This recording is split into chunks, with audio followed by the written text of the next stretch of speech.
Hello, welcome to Michelle Sews Again.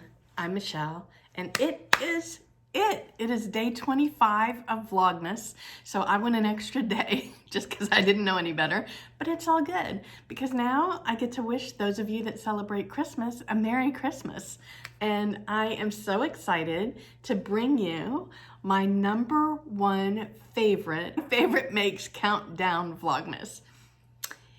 How many of you guessed right? It is my hacked hope dress that I made back in the summer for the So Recreate the Look challenge on Instagram. And I used this fabulous fabric from Spoonflower. It's designed by, I believe her name is Melissa from The Artworks. You can follow her on Instagram. But she has she has a huge library of prints available on Spoonflower that you can get printed on just about any type of fabrication that you want. I got mine printed on cotton lawn, which is a beta version of a fabric, so I assume they're still testing it. But I got it in 3 different colorways. And let me just share with you here the inspiration that led me to this. So the challenge was to find a look for you to recreate, whether that was a ready-to-wear look or something on Pinterest or Instagram or something you saw on the street, just anything that inspired you. And the goal was to recreate the look, I took it as interpret the look. So I didn't recreate mine exactly.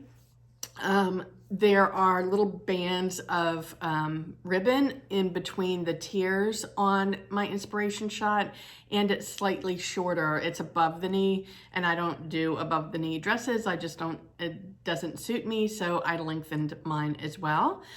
But other than that, it's pretty close to the inspiration in my opinion. I mean, obviously the print's different, but it's very similar in feel. So I made mine out of the Style Arc Hope dress, and what I've done differently with the pattern than what is called for is I've lengthened the bodice a few inches because it calls for it to hit right under the chest area, which I don't care for on me. That would have suited the inspiration shot a little bit better, but it's just not my style. And then I took the A-line skirt, and I didn't use it at all, and I just cut 2 tiers so that I could make a tiered skirt.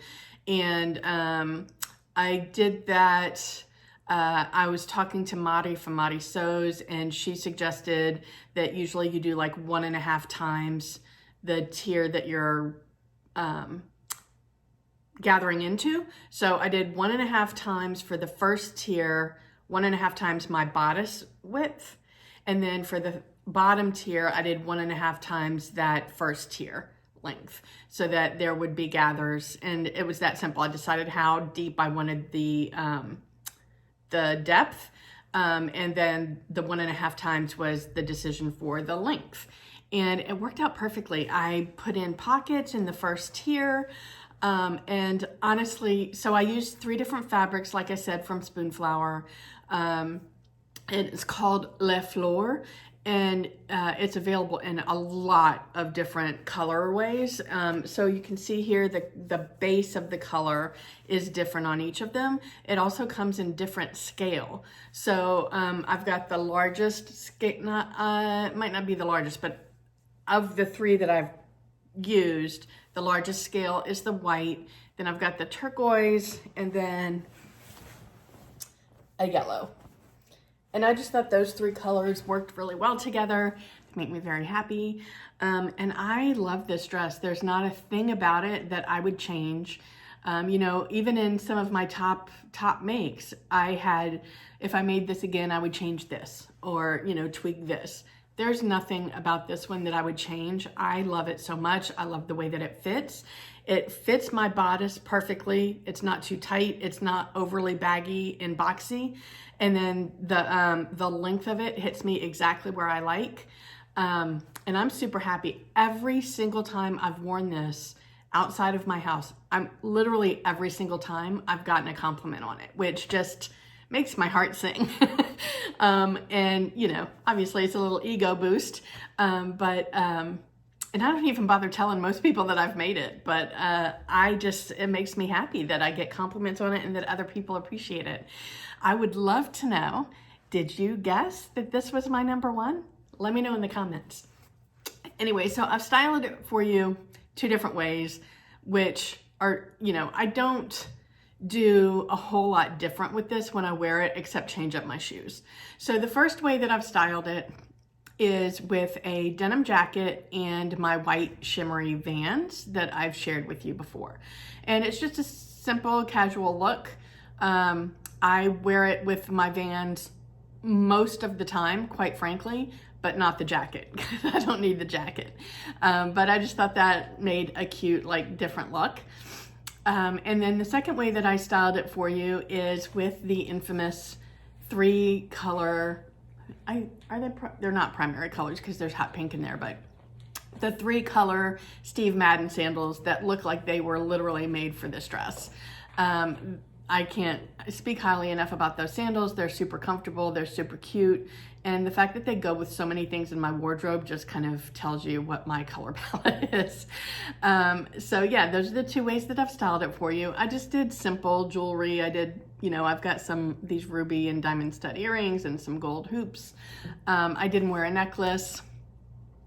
I have also made the Hope as a top 2 different times, and I'll just pop pictures in here.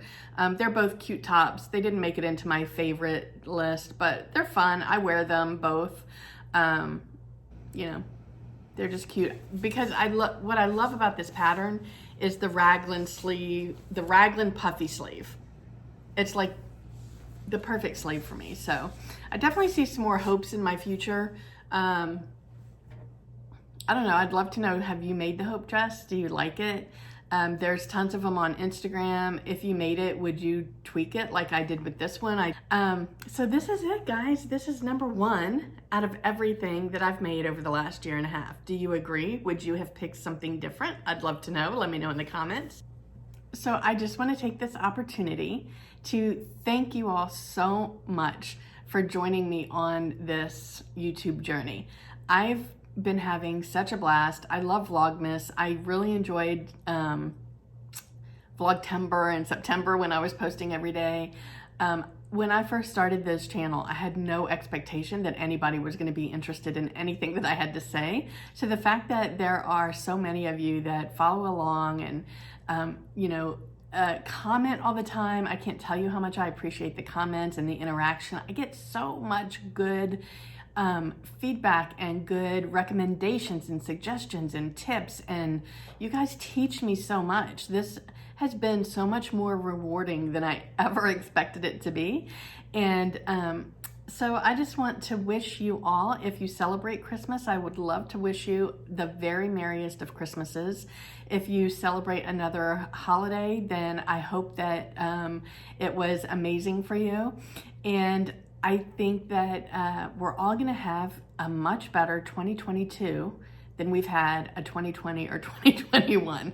So yeah, I'm looking forward to the next year, being in a non-toxic condo, and I'm really planning on getting my sewing plans organized and having a more clear plan of action, but still leaving room for those spontaneous, because that's me. I'm spontaneous. I don't do a lot of planning, but I have found that having some semblance of an outline of plans has been helpful for me. So I think I'm gonna continue to do that. But anyway, wherever you are, I hope the weather's amazing. I hope you're able to get some sewing in. I will talk to you sometime in the near future. Bye.